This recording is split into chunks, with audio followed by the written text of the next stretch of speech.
بیا د مسلمانانو د زنانو پرده دا د کافرو په مخ کې د خوفزده کېدو د ټولو نه لوی سبب.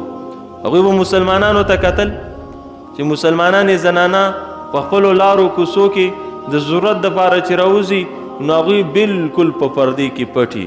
نو ویل به دا اسلام دا یو نظریاتي مذهب دی، دا اسی یو سرسری رسمی او رواجی شانتی سیز نه دی.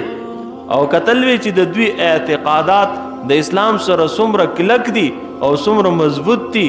شریعت دوی ته حکم کړي نه ګرمۍ ته ګوري نه یخنۍ ته ګوري او د هغې پابندي کوي. خو چې موږ د اسلام قدر اونکو، موږ د اسلام احترام اونکو، الله رب العزت موږ نه د عظمت او د شان دغه نښه او دغه علامت واغست. نن د مغرب په زنانه کې او د مشرق په زنانو کې هیڅ قسمه فرق باقی پاتې شوی نه دی، بلکل یو شانتی دي. هغوی لباس ارتولی دی او دوی لباس ارتولو ته تیار دي. دا خو هغه مسلمانانې زنانه وي چې د دوی د سر اخته چرته اسمان نه ولیدلی. دا هغه مسلمانانې زنانه وي چې د دوی په مخ باندې چرته د پردي سړي نظر نه پرېوتی. دا خو هغه مسلمانانې زنانه وي چې د صحابي ځوان زلمی زوی هغه قطرې قطرې شوی دی او د جهاد په میدان کې پروت دی او چې راله نو صادر کلک مضبوط د مخ نه تاو کړی او چې معمولی خوځېږي زرې ټیک کوي. چا ورته ویل په دې حالت کې هم د دې دومره خیال ساتي، ستا خو زلمی زوی پروت دی.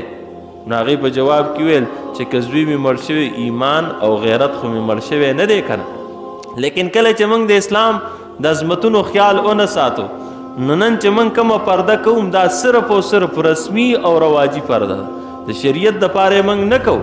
او د هغې غټ نښه او غټ علامت دا دی چې تاسو وګورئ مسلمانانې زنانه په خپلو کلو کوڅو کې چې پرده کوي نو چې کله داسې علاقو ته لاړ شي چې هلته یې څوک نه پیژني بیا پرده نه کوي.